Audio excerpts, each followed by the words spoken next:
Good morning and a very warm welcome to Come Together, our latest State of the Nation research that's been 4 years in the making. It's a far-reaching piece of work, and Denise and Circa from our Insight team are going to talk you through the highlights in a few minutes.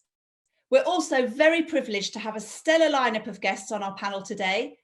Richard Warren from Lloyds Bank, the Seven Stars Helen Rose, and Oliver Shah, business editor at the Sunday Times, all of whom bring their expertise and analysis to the findings. It's going to be a jam-packed, thought-provoking 60-minute session. I don't want to spoil the team's thunder, but I think we can all agree that from the Brexit referendum to the pandemic, the nation has had it tough in recent years, and this has led to greater polarisation. There are now very clear contradictions in our national identity. The Come Together respondents cited the NHS, the Queen, and my own personal favourite, going to the pub, as symbols of Britishness. However, there's also a significant rise in people identifying more with their home nation rather than the United Kingdom. But there's good news, and lots of it. There's a new emerging trend. We're ready to start listening to one another again, to start trying to understand different points of views and opinions. And news brands and our advertisers have an increasingly important role to play as we move optimistically into the future. So that just leaves me to thank our amazing panelists, Richard, Helen and Oliver, for taking time out of their busy schedules to join us today. I hope that you enjoy this Come Together session. And of course, if you've got any questions, please get in touch with me or anyone from the Newsworks team. I'll now hand you over to Denise and Circa. Thank you. Brilliant. So thanks, Jo, for that introduction. I love this quote. You know, what is it that people really want? What's at the basics of what we need as human beings? And we're going to be talking more about that as we go through the highlights of the research. And I love the fact that there was a father of the field of listening. Who knew? There's no doubt, you know, before we get into the research, there's no doubt that actually as a nation, we've had a turbulent few years. You know, even before the pandemic, you know, Brexit had been going on for what felt like forever. And there were, you know, worries about jobs and worries about society. And there was a sense of polarization that Brexit brought, that we were known as a leaver or a remainer, and it felt like we were very far apart. And that, you know, led to sort of confrontational, emotional voices rather than rational and reasoned ones. And that was, you know, a sense that actually we've sort of forgotten how to listen to one another.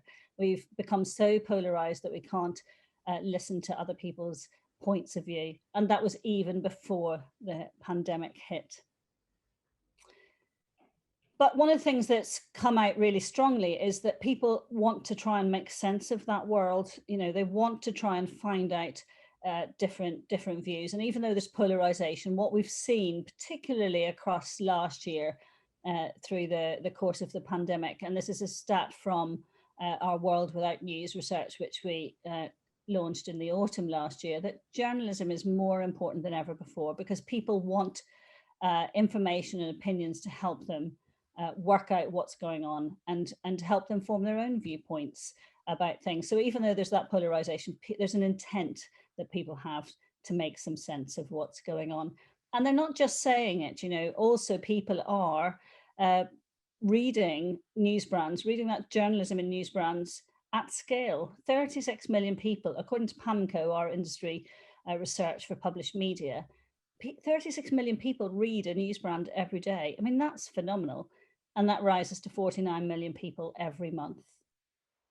The stat at the bottom, actually, I think is a really important one, and we'll delve into this in the research in a little bit more detail. But news brands, you know, people they do have a preferred news brand that they go to, but they do read across the news brand landscape, and they read different opinions, different views to help them form their own opinions and views.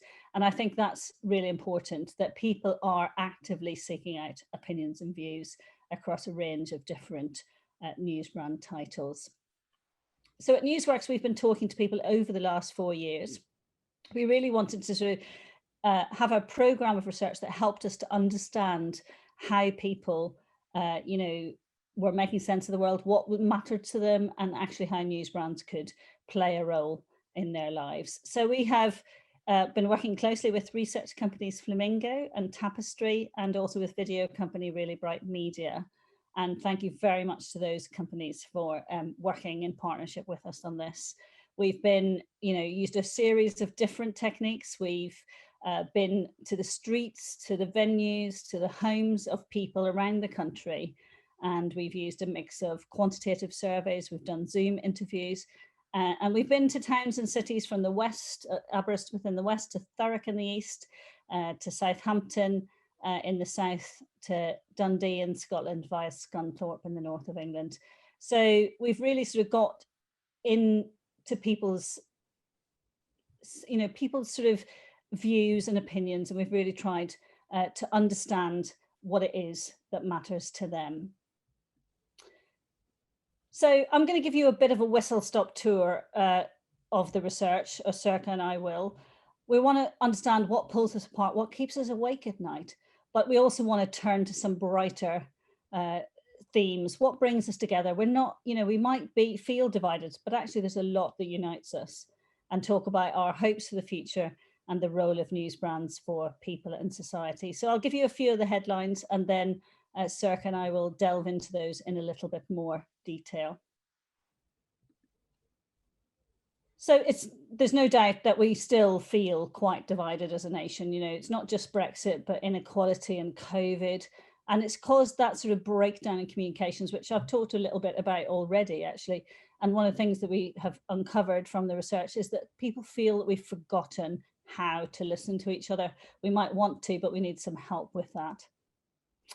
But there's hope. There is definitely hope for the future. Through the pandemic, we've seen a renewed sense of community spirit. We've seen an upsurge in pride for our NHS, and really looking at what's important in life. There's definitely an appetite for change. And news brands are perfectly positioned to help us listen and to understand one another better.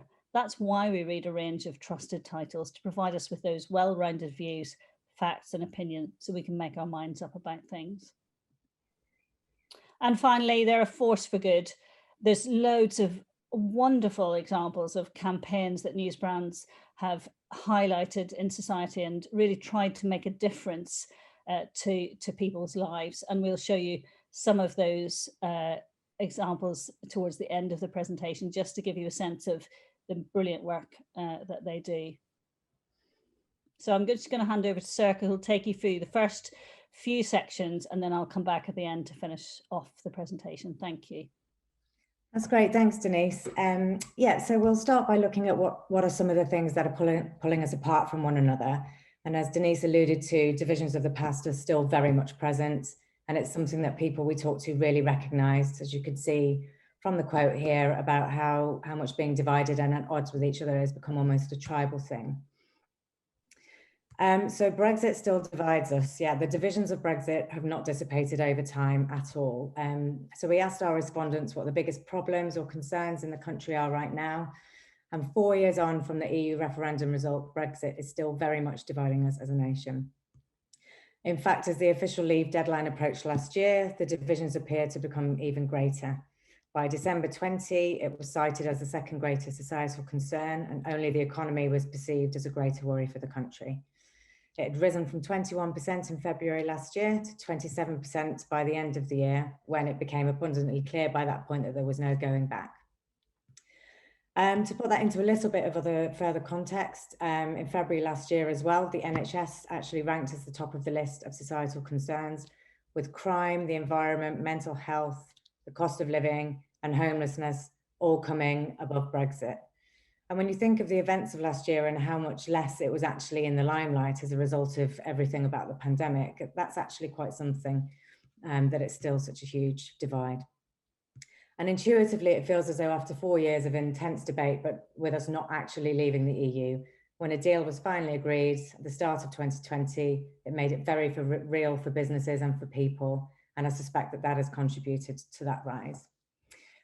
We can also see as well that this us versus them mentality between people who self-define as Remainers or Leavers is also more prevalent now than ever. So you can see that actually Remainers who have a negative view of Leavers has actually increased from February to December last year. And in turn, leavers who have a negative view of Remainers has also increased from 43% to 55% at the end of last year.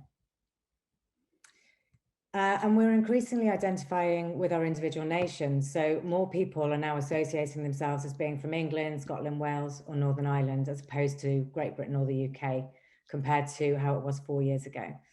And again, that's likely to have been influenced by the unfolding events of Brexit. And you can see a significant shift from 2017 to the end of last year, and the grey bar on the chart there. So only 5% of people back in 2017 associated themselves as their individual nation country, and over 7 in 10 identified as the UK, and almost a quarter as Great Britain. So we fast forward to today, those identifying as their individual nation countries now sits at 26%. And again, that's from only 5% 4 years ago.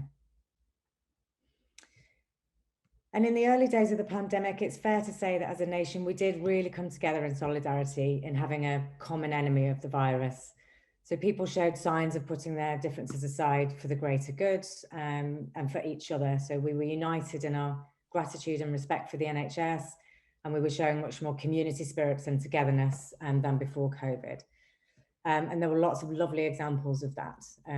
Though it's not the first time that we'll have seen some sort of crisis bringing people together more, it appears in some parts, at least anyway, to have been fairly short-lived. And as time has gone on and the impact of the virus has not gone away, life hasn't returned to normal, as probably a lot of people felt it might do. In somewhat of a U-turn, COVID has contributed even more to divisions amongst us, driven in part by those who've been following the rules and those who don't.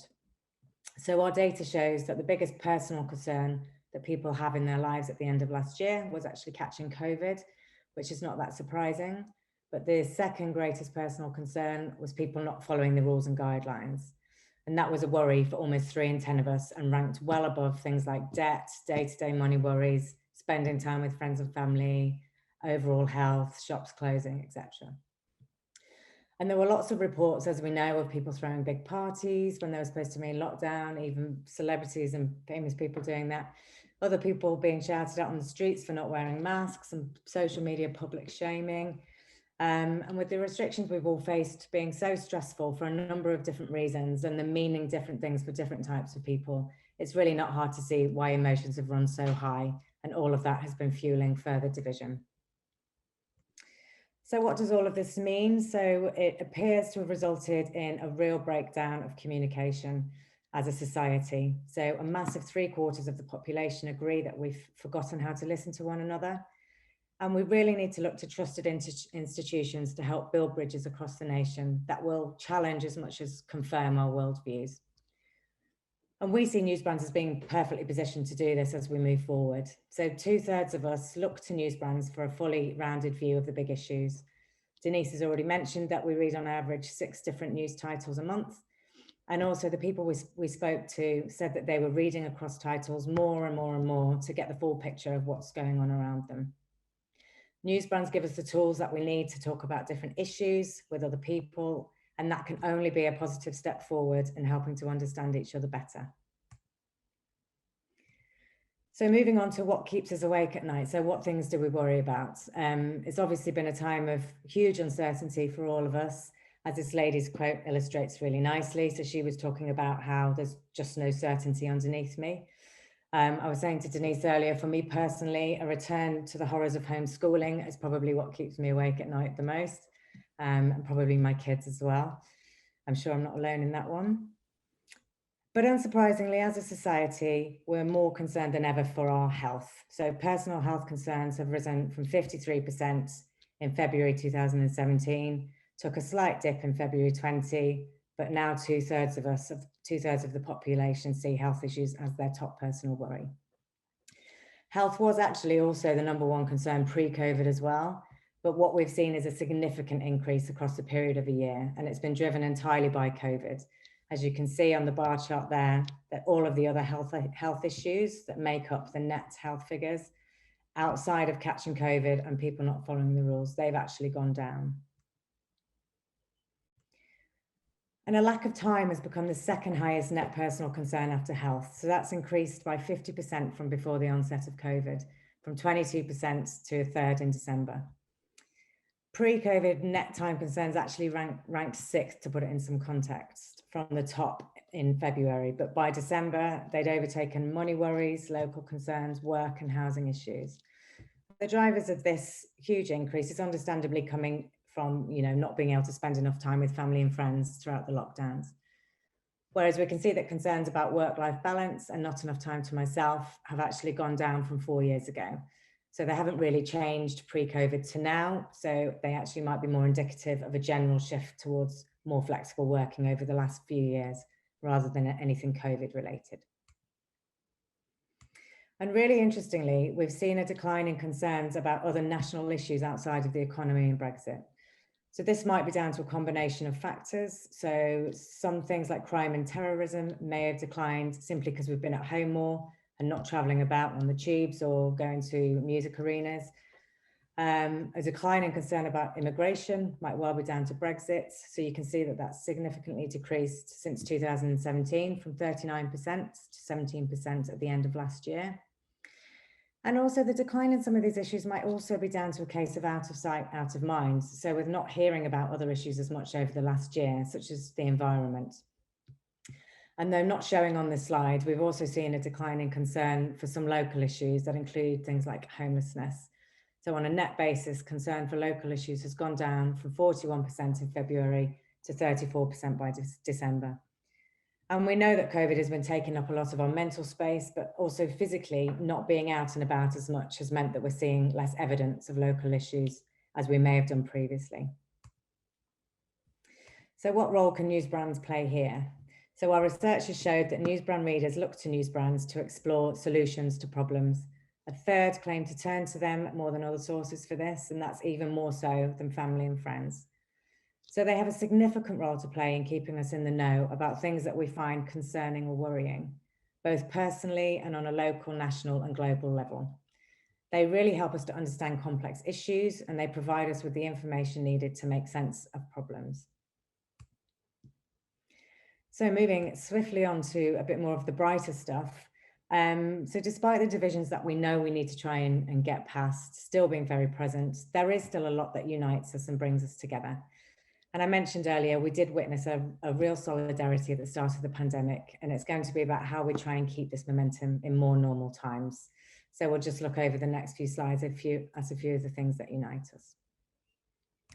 And happiness still sits at the heart of what we all want to achieve. So having a happy family life is the one thing that would make 3 in 10 of us feel most successful. Being in control of ourselves is the most important measure of success for almost 1/5 of us, and good health for 15% of us. And that hasn't changed pre to post pandemic. And it highlights that underneath it all, we really want the same things, despite what our differences might be. And the effects of the pandemic appear to have resulted in a renewed focus on community and what's important in life. And that's something that came up frequently from talking to the people in the research, from getting to know our neighbours more, or even for the first time actually, to a realisation that we don't need as much as we think we do. And there was a real sense that we've become less materialistic as we've learned more about what's really important to us. And our quant study showed there's an increase in community connections for the under 35s. It showed an increase in connections for the under 35s, since the pandemic. And that was especially so for knowing more people on your street and the number of people that can be relied on if there's a problem.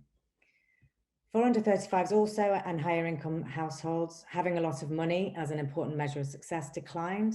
So you can see on the right-hand side that for under 35s, this has gone down from 15% in February to only 10% by December. And for the higher income households, it almost halved from 14% to 8%. In terms of ranking for higher household incomes, having a lot of money was the 3rd most important measure of success in February last year, but by December it had dropped to 5th place, with good health and successful relationships coming in higher. And we're united by our national institutions, so almost 6 in 10 of us regard Britishness as the NHS. And as an aside, 55% of us trust the NHS more since the pandemic began, and healthcare workers as a group of people are viewed as the most positively in the UK. The Queen and the royal family are up there as well, and it would be interesting to see if and how Megxit has changed that for better or for worse, depending on which side of the fence you're on. but also since the recent sad passing of Prince Philip, and to see how that had maybe changed the dynamic. Freedom, democracy, and the institutions that represent our democracy are also all in the top 10, as well as historic landmarks such as Big Ben. And finally, we all love a good pub, and this sneaks in at number 10, with a third of Brits declaring them as a British institution. And the English seem to like them even more, as that increases to 4 in 10 for the English.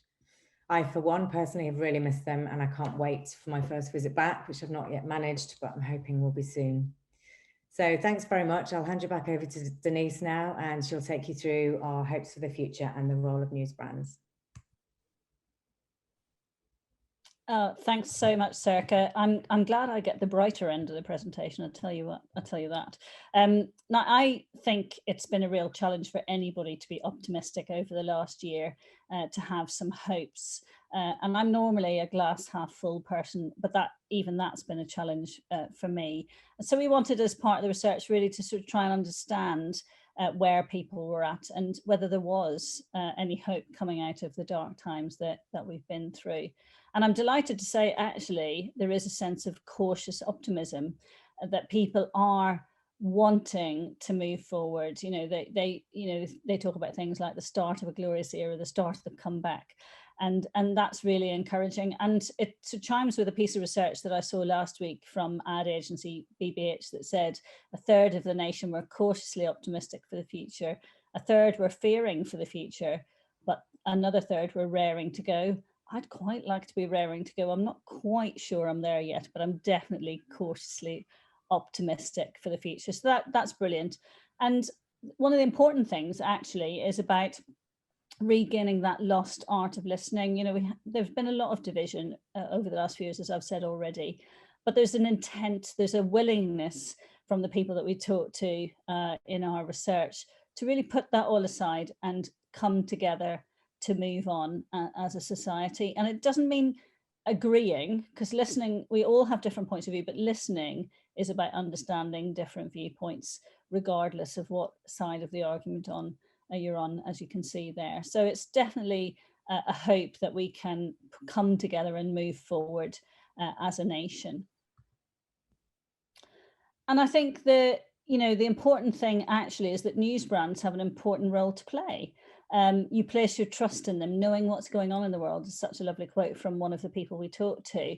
And even when we couldn't really go out in the world when we were in lockdown, news brands were still in people's homes, whether that be digitally through different devices or whether it be through home delivery.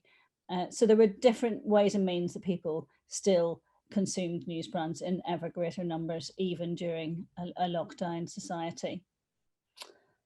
And news brand readership helps us to define and test those values. You know, I've talked a little bit earlier in the presentation about making sense of the world, about helping us to make our mind up. But we make our mind up, news brands don't make our minds up for us. And one of the things that we did with some of the quantitative data was looked at a predictive model of people's attitudes to things like politics, risk, and success. And if you just included age or gender or other basic demographics, it was nowhere near as effective as when you included newspaper readership. That almost doubled the effectiveness of the predictive model. So the news brands that we read really do help us to make our minds up and to form and test those values that we've got. And they help us to be informed about, different views. I can't stress this enough, actually, but I think it's really important that we do understand and accept other people's views. We don't have to agree on everything, but it is good to make, an effort to find and understand those different points of view, and that the breadth of the news brand landscape in the UK and the offering makes that really possible. And it helps to keep us well informed as well. They're a really trust of what's going on. So, and you don't have to agree, just as I said just now, it's not necessarily just about agreeing, but it's about really sort of trying to make your mind up about things. And I love that stat. 6 in 10 people would say that even if I disagree with a newspaper's views, it's important that they try and put their point across, that they put, they sort of give me the tools by which I can make my own mind up. And I think that's brilliant. And they do that across a range of different areas, from world news to local news to finance. And it is about keeping really well informed. And this, this chart just gives the sense of it's about being well informed, and news brands are the highest for all of these issues that we looked at. It's not just about having a cursory view of things. And I talked right at the start about the campaigning work that news brands do. And these are just a few examples of some of the amazing campaigns that news brands have been involved in over the last year and beyond. And it's really about highlighting the issues that make us a better society, that highlight the things that need to be done to solve some of the problems we're all facing. And I think that's just brilliant. And there's loads more examples, and you can find those on our Newsworks website. And we'd be delighted to highlight some of those to you as well. So just in conclusion, before I go on to our panel, I just wanted to bring it all together a little bit with a few final thoughts. That cautious optimism is really encouraging, because people are looking to the future and they do want to move on. They do want to put differences aside and be, hopeful for what's coming. And I think it's really important as we talk to those people that we really understand where they're coming from. And isn't it brilliant that news brands have a vital role to play? They encourage that understanding of different opinions. And I think finally, people do want to listen and be listened to. And that's, I think, where there's a bit of a note for brands and advertisers. Let's get stuck into the conversation. Let's listen to people, to what they really want, and don't assume, but speak less and listen more. And with that, I'm going to stop the presentation now, and then we'll come back with our panel in just a moment and chat to them about what they think about some of the findings of this research. So thanks very much for listening. So we've just heard the highlights of Newsworks Come Together research, and I hope that you'll all agree, if you're watching this event, that it's really, really fascinating piece of research, and it sort of appeals to the sort of through the keyhole in me. I love through the keyhole, by the way, that going and sort of peeking into people's houses, asking them what's going on, and just really finding out, because I think there's just nothing quite like that. And the researcher in me just loves finding out about what people are thinking and what they're doing, what they're saying. So this is a bit of a through the keyhole session, if you like, and we're going to just sort of explore some of those themes that we found out in the research in a little bit more detail. So I'm delighted to have our panelists with us this morning. So I'm going to start with a lady, Helen Rose, who's head of insight and analytics at media agency The 7 Stars, and loads of years of experience of asking people about what they think, what they feel, and what they'd like to hear from marketing communications. And then we've got Richard Warren, who is Director of Marketing Communications at Lloyds Bank, has many, many years of experience in the marketing industry, and worked in creative agencies in many years before he became a client at Lloyds. And then delighted also to have Oliver Shaw, who's business editor of the Sunday Times. And I think what the wonderful thing about this group of people that we've got here today is that they all will have very different opinions. But I think you'll find, from the research that we've just shown you, that actually having diverse opinions, having different opinions is a really good thing, because it helps us to move on together as a society. So delighted to have you all with us, and thank you very much for taking your time. I'm going to crack on with some questions, because I think I just want to hear a little bit about what you think about what we've just seen.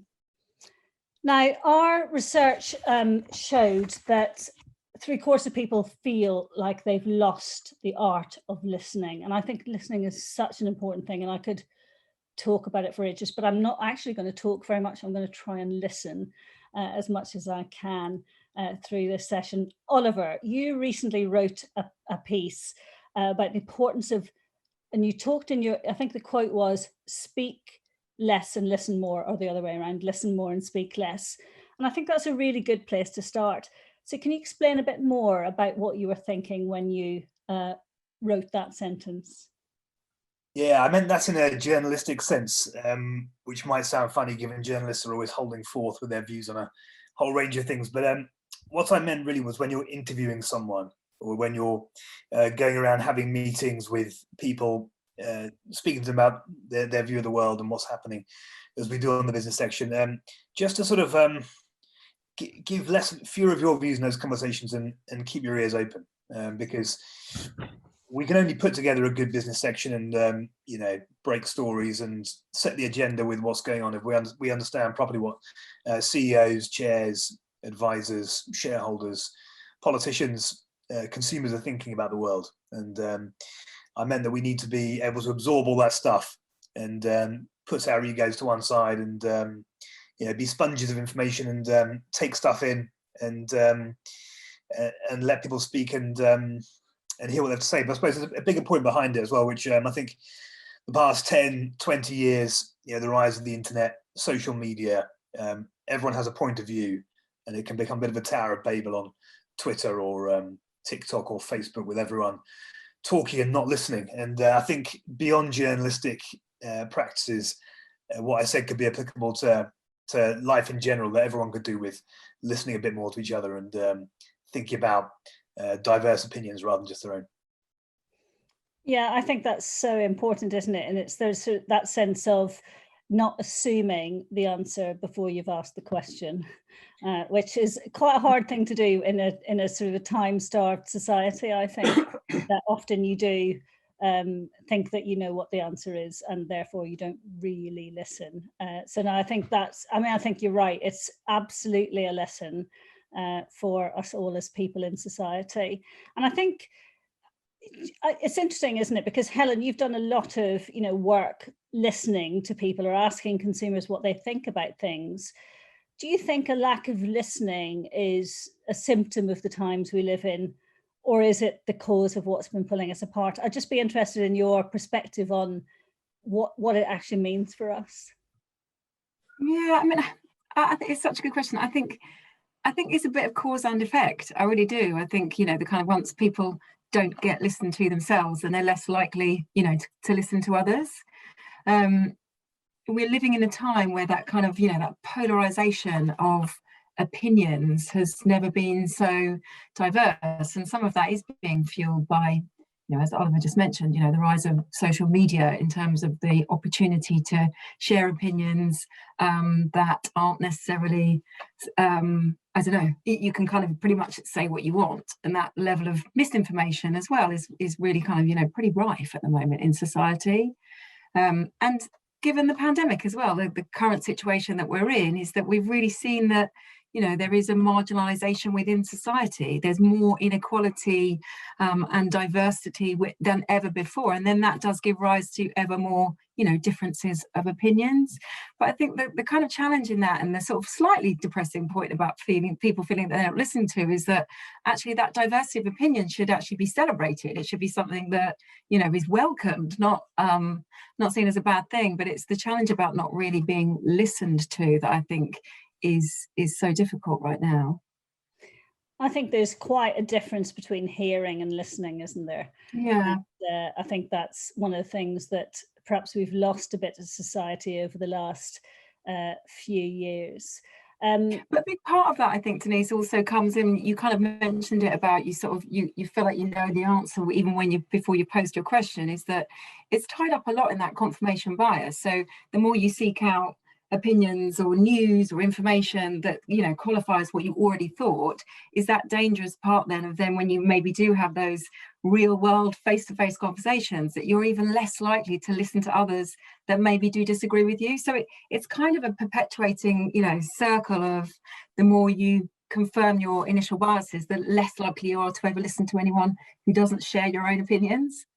Yeah, and actually I will just sort of say something here about, Helen and I did a project a few years ago called Pop Goes the Filter Bubble, and it was exactly along those lines, wasn't it, about hearing people and listening to people outside of your own kind of circle of friends or circle of people you interact with, and you just hear what you hear what they're saying, and it just confirms what you think, doesn't it? So But I think there's some important opportunities for brands in this. And Richard, I just want to come to you. At a recent conference, I think it was a virtual one because we haven't been to physical conferences, have we? I was struck by a number of marketeers talking about the need to listen really hard, to pay attention, to get close to the customer again. Do you think some advertisers have switched off from listening to their customers in recent years? And again, having had the conversation just now, I'm not presuming to know the answer. So over to you. No, I don't think advertisers have switched off. I think that what's interesting is what we've just been talking about, which is the extraordinary diversity of different experiences. And I think that a phrase that's become very universal now is this notion of lived experience. And I think that we have to be we Lloyds Banking Group obviously are a mass market brand serving customers the length and breadth of the country. And I think that we've got to be ever more fastidious in making sure we understand the lived experience of a much broader and more diverse customer base than ever before. And I think that's the challenge. It's to the conversation we've just been having, you've got to keep pushing yourself to say, we may think we understand this experience, but there may be other experiences. So I think we're much more rigorous, we're much more exhaustive, we're much more conscious now of how do we understand different groups of customers' lived experiences and who are the best people to help us understand that, because it's not, invariably it's not ourselves. So I think we're doing many more partnerships now with other groups to try and help us understand and listen to very different customer groups. I think it's really important, and it's another one of my pet bugbears is the sample of one, that we are not like the people around the country, are we? So I think that lived experiences, I love that expression, because it's kind of people are going about their day-to-day lives, and we need to recognize that and work out how to communicate with them and listen to them. Another one of my pet bugbears is that the confusion of what's the UK, what's Great Britain, and all the bits in between. I studied German for my degree, and people would say, you're from England. Well, you can tell by my accent, I'm clearly not. And then I'd have to explain to people what's the difference between Great Britain and the UK. And that's a bit of a preamble to my next question, which is to Oliver, which is the number of people, identifying with being from the UK has fallen from 72% to 59% in just a few years. But on the other hand, we're increasingly identifying with our individual nations, whether from England, Scotland, Northern Ireland, Wales. Where do you think we're heading as a British nation, Oliver? What's your perspective on that from a journalist point of view? I think this thing about local identity is in large part a backlash to globalization. I think over the last 10, 15 years, you've seen this, not just in the UK, but you look at Catalonia or in the UK, it's not even just the main regions, but you look at sort of Cornish independence people talk about. It's people trying to, I think, find their place in a world which seems more homogenized, more globally connected, and where maybe people feel left behind if they aren't part of that big city global elite. And I think Brexit was also a response to the same thing, but it's then exacerbated those tensions in the UK in terms of the regions, because you have Northern Ireland being treated differently for trade in some ways. You have Scotland, which wanted to stay in the EU overall in terms of their voting intentions, and you've got real pressure. So I really hope that politicians can find a way through in terms of, keeping the UK together. But I think it's very difficult when you've got strong SNP leadership in Scotland, and you've got Nicola Sturgeon pressing to prove she has a democratic mandate for another referendum. So I think it's going to be very, very testing times over the next 5 years, and there's no guarantee at all that Boris Johnson, or whoever follows him, is going to be able to resist that pressure in Ireland, but also from Scotland, more importantly, in terms of keeping the UK together.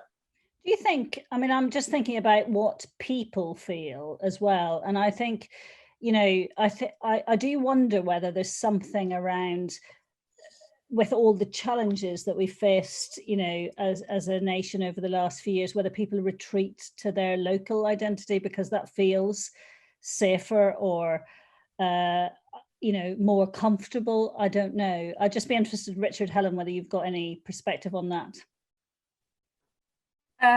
Yes, it's something that we've been tracking, I think, kind of along with you, Denise, at Newsworks. We've kind of, I think, interestingly, through the pandemic, it's been a time where we've really lent into listening to how people have felt more regularly. And actually, you know, a lot of the brands that we work with have really recognised that as a need and a way to stay on top of understanding how, you know, the evolving landscape is really impacting on people. And I think one of the things that we've certainly seen is that a time of uncertainty means that people will lean into something that, you know, gives the feeling of safety or comfort. And obviously that can manifest in many ways, but one way that it certainly manifests is the role of local and the role of community. And I think that's a big trend that we've certainly identified and are seeing continuing to play out across the UK and across those regions currently.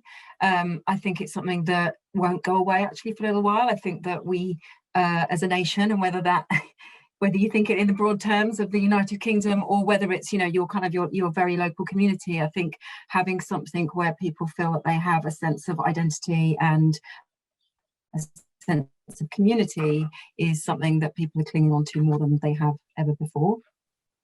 Also, obviously the fact that people aren't able to go abroad makes people focus back in on their own country. I think, you know, the fact that most people, you know, are planning staycations this year, you know, I think everyone senses that, you know, it's about trying to do a good job within the UK at the moment. So I think, you know, by definition, people are more introspective at the moment because they know that the, you know, chances to go abroad and explore places just aren't there. Mm. I think that's a really good point, and one that I hadn't thought about. Actually, you can't actually leave the island, as it were, can you?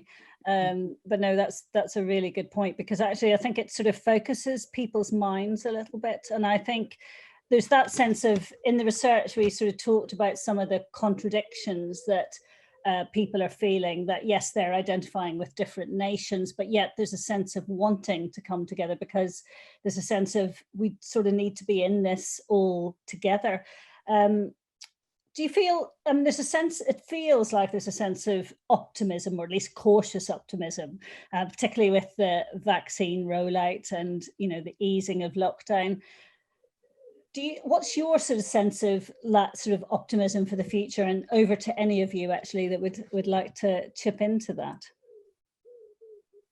I think it's really difficult to generalize. I think that, you know, in all of our observation, you know, as I've previously said, all sorts of different customers and people have very different situations. So I think, you know, obviously for a lot of people, it's incredibly tough at the moment.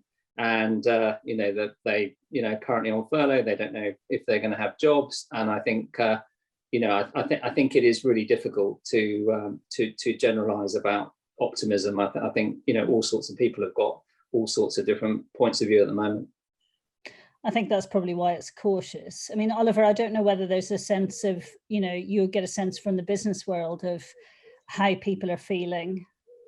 I think you shouldn't underestimate the power of the sun coming out and outdoor pubs being open. I think there's genuinely a huge mood lift after what was quite a grueling third lockdown in winter, where everyone was quite tired and had run out of steam on the whole home working thing, and any kind of novelty had worn off. So I think there's a big lift in sentiment, isn't there? There's, I forget the exact amount, 150 billion of savings stockpiled by families over the past year. If you've been lucky enough to keep your job and keep your house, and you've kept on working throughout the pandemic, you've actually probably got more disposable cash now than you have in the past few years, because you haven't been going out and spending it. So there's the right ingredients for a very strong summer, I think, consumer-wise. And if you try and book a restaurant anywhere in London now, in my experience, you struggle to get anywhere decent within the next few weeks. I think the big question is that when we come to June to September, when various government support schemes start rolling off, you know, from June, there's no more deferral on VAT for businesses. Commercial landlords can enforce again on tenants. September, furlough comes to an end. I think the real question is not whether we'll have a good summer, because it's inevitable, especially as the panel's already noted you sort of can't leave the UK, so a lot of extra sort of recreational spending is going to happen in the UK that wouldn't usually happen. I think the real question is what happens in the autumn. How bad a cliff edge is there in terms of unemployment, consumer confidence as a result, corporate insolvencies, those kind of things.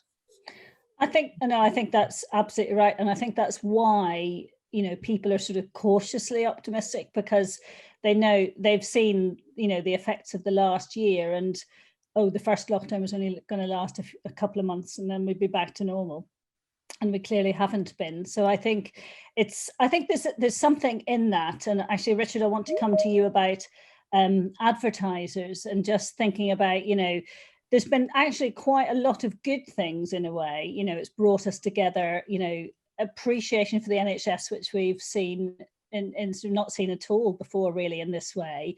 You know, we've seen mental health being sort of really talked about in a much more open way.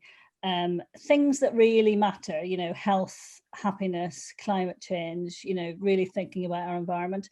How do you feel that advertisers can sort of, you know, just work with that really without sort of, you know, taking advantage? But how does that help you to think about, you know, what you communicate with customers and potential customers?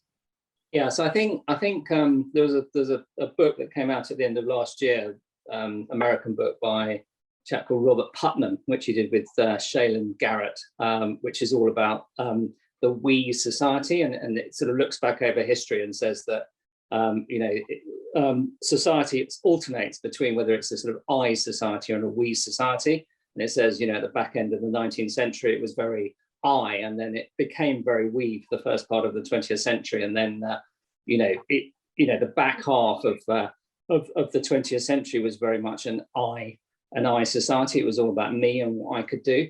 And I think, you know, there is a sense that it's going back to a we society, and that it's about, you know, looking after everyone.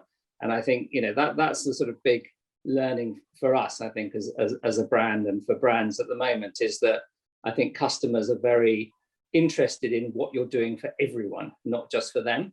You know, so I think, you know, historically you might have been much more focused on, you know, the individual propositions for an individual customer. But I think, you know, being seen to, you know, look after vulnerable customers is very important. I think, you know, being seen to, you know, consider mental health issues, being seen to consider, you know, disability is really important. I think, you know, we've been much more rigorous in terms of our you know, blocking of people who are making racist comments on our social channels. I think that you know, the collective is much more important. I think people have got a much more of a communitarian aspect. So I think yes, you know, that you know, it's very much about we and being inclusive and looking after all sorts of customers. I think that's the key learning for us at the moment.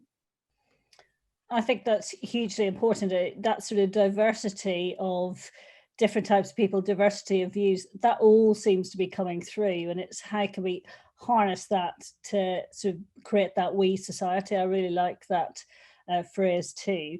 And, you know, the good news is I think there is, you know, and we saw from the research that there's a desire for people to understand and accept different points of view again, and different types of people in society. And even if they don't agree with them, because I think there's a difference obviously between listening and agreeing. You can listen, but you might not agree with everything. What's important about that, and how can news brands help to sort of, you know, to play a role in that sort of diversity of viewpoints and opinions? I'll come to Oliver first and then to Helen, if that's all right. Yeah, I think news brands have an important role to play as trusted source of information, and it's our job to report what's happening out there in the world as accurately as we can, and also to set the agenda in terms of commentary and ideas.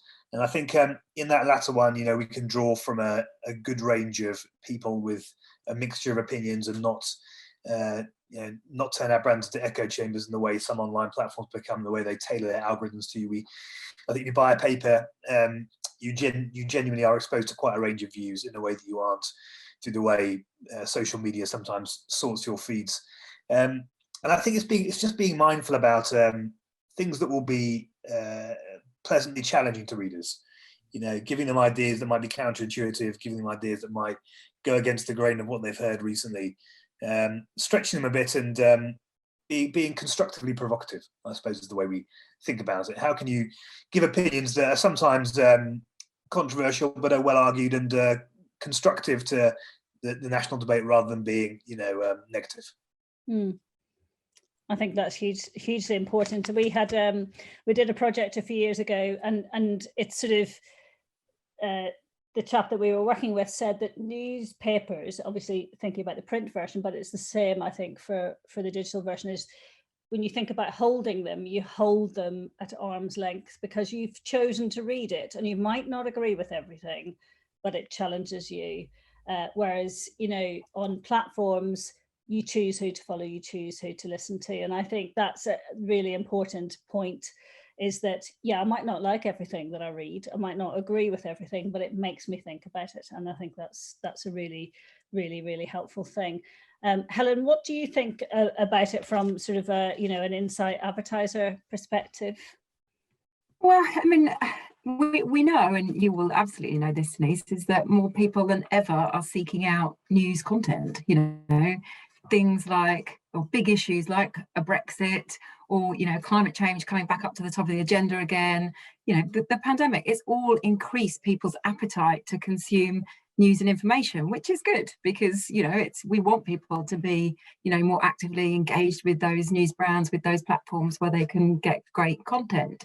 So I think it comes down to, from a kind of, you know, advertiser perspective, about being in that great content. And that, I think, then there is a responsibility on those tech platforms and the news brands to ensure that there's not just a diversity of information and viewpoints, but also a representation of the voices that communicate it. So ensuring that, you know, you've got diversity within your journalists that are sharing those views, that the way that some of those stories and information is communicated in a, you know, respectful way. When we think about how we talk about women or certain socioeconomic groups in the UK and how they're, you know, portrayed and communicated within our media, there's a responsibility within that as well, right? Because the news and content that people consume, that's where they form their opinions. That's where this, you know, diversity of a thought does, you know, get inspired. So there's definitely a responsibility, I think, within there in terms of the way that those messages and that communication comes across. I think that sort of leads on to another question that I sort of had for you a little bit later on, Helen, but I wonder whether it's sort of worth talking about it now, is that, you know, one of the things that we saw from the research was that 8 in 10 people want to set their differences aside, but they want to sort of try and work through those differences. I mean, it feels like an important thing for society. So how do you think that the advertising industry can help with that sort of setting differences aside without sort of all just sort of like, you know, going along the same lines and agreeing with everything? Yeah. Well, do you know what? I love that stat from the research. I think that kind of, you know, positive intent is brilliant, and that's something that brands should definitely, you know, harness. You know, engage with that area of positivity where people say, actually, we want less arguments, we want less, you know, divisiveness. They want a bit more unity and a bit more, you know, positivity with it. I think for brands, there's something around how do you deliver that kind of inclusivity. So Richard made a really lovely point about how, you know, the lived experience with people across our nation right now is so vast and so challenged for many. And it's how do you therefore be inclusive to all of those different types of consumer groups, and how do you do it with authenticity? And I think it kind of ties in from that point, Richard, that you made around moving more into a we economy. I think we're moving away from things around how brands were trying to have that exclusiveness around the, you know, exclusive content or an exclusive branded experience. And actually, I think it's much more now about how do you become much more inclusive, and how does your representation of all of those types of consumer groups become, you know, really resonant. Because I think, you know, we know that people, whenever we've done research, people want to say, I want to see people like me in those communications. I want to feel represented, and that's what makes you feel warmth or connection with a brand. I think we've all seen enough of the, you know, the sort of Zoom call creative. So I think people are really, you know, craving a bit more, you know, reality. What's it really like? Represent me, represent my life. I think that's the opportunity. I think that's absolutely right. And I think, that sort of sense of it's a challenge, isn't it? Because and I think one of the things that the advertising industry has perhaps gone down the route is to be as inclusive of everybody as possible. They've gone down personalization, and that sort of sometimes limits the ability of the industry to really help people discover brands. And that's something that certainly we'd worked on a few years ago. I mean, I think Oliver, you talked about sort of, diversity of voices in the newspaper industry and helping people to, find and, find ideas and form opinions. And actually, Helen, you said that as well. I think that one of the things that I've really sort of been struck by over the last few years since I've worked in the newspaper industry is the campaigning voice of news brands. And I think there's been loads that's gone on, where news brands have taken on a voice of those disadvantaged or the people that need a bit of extra help. I mean, I think, Oliver, I'd be appreciative of your opinion on, what that sort of campaigning voice and the importance of that campaigning voice in society is. Yeah, I think you're right to draw attention to that. It's a key duty newspapers fulfill, and it's more important than ever in a fragmented world that these are still publications that have credibility and power and are read by people in decision-making positions and can influence things. I mean, I think of one campaign at the moment, the Times Clean Air campaign, has been very effective in drawing attention to an issue that was bubbling along and wasn't really taken notice of until the Times brought it all together in one packaged campaign. I mean, you look at the Daily Mail's campaign on plastic, which has been very effective in drawing attention to the environmental harm through all these things we never really thought about, supermarket packaging and food and household goods. I think there's a whole range of issues newspapers have campaigned on which have been very effective, and it's something we need to keep on doing and keep on thinking about what the next issue is that has an underserved voice where we can do something to help. I completely agree. I think, some of the most, sort of impactful talks I've heard have been from newspaper journalists who have highlighted some of these issues that otherwise we might not know anything about. And I think that's hugely, hugely important. I've got one final question, actually. We're doing quite well on time. So I'm going to ask you one final question. I don't know, what you thought of the stats of what Britishness means to us, but I loved the fact that actually, going to the pub came into the top 10. And actually we asked this before the pubs opened up again. I'm sure if we asked that again now, it would definitely be higher up the list, because I think people have been craving that sort of social interaction, haven't they? So if I was to ask each of you what Britishness means to you, what would you say? Whoever wants to go first. Helen, you go ahead. Go on then, I'll go first. So I actually had the keep calm, carry on.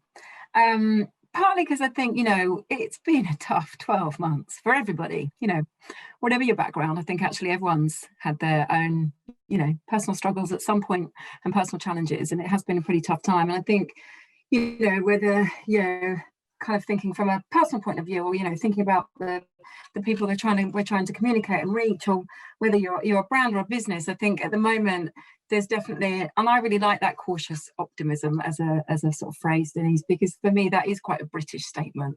We're optimistic, but only cautiously.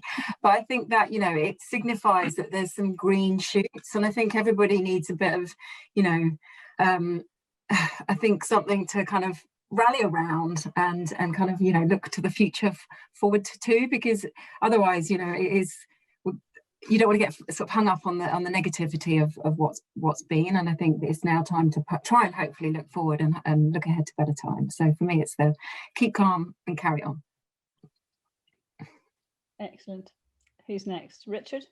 It was a very interesting question. I thought about it quite a bit. I think the thing most recently that typifies to me what Britishness means is the reaction to the European Soccer League, because I just think that was just, albeit that Scottish clubs weren't involved, but it was quintessentially British, that, you know, we're not a country that's got a constitution. We don't have a, you know, a mantra like, you know, liberté, égalité, fraternité, but we knew that it was wrong. We knew it was unfair. We knew it was greedy. It felt, you know, venal to us.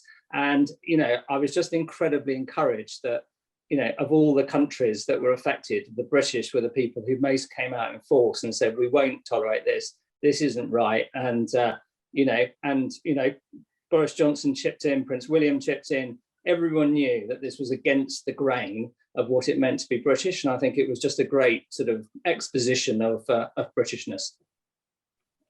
Yeah, excellent. And I thought, you know, it's a great example, because I thought, you know, all of those clubs, there's great rivalry and great diversity of views, but yet they came together in the end. They came together, didn't they?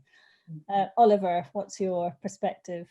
Yeah, I thought about it as well. It's there's many things you could say on there, but I think kind of quiet spirit of tolerance is something I pick out as very British. You know, people rubbing along with each other. A lot of the figures in the reports point towards more polarization and more fragmentation in people's views. But I think actually, in the past anyway, Brits have been very good at rubbing along. People from different backgrounds, different walks of life, different countries originally, different political views, and the pub, which you also pointed out, is sort of summarizes people at the end of the day all come together and generally get along. And I hope we can get back to that kind of a mindset. It'd be lovely if we could all come together and have a drink in a pub at some point soon, wouldn't it? Yeah. No, I think you're right. I think we've, you know, just in conclusion, we've, you know, suffered quite a lot over the last few years with lots of things that would divide us.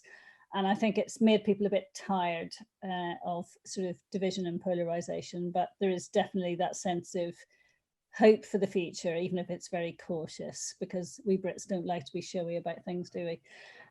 But no, I think brilliant, and loved all of your observations. So thank you so much for taking the time to be with us today, and thank you for all of your insights.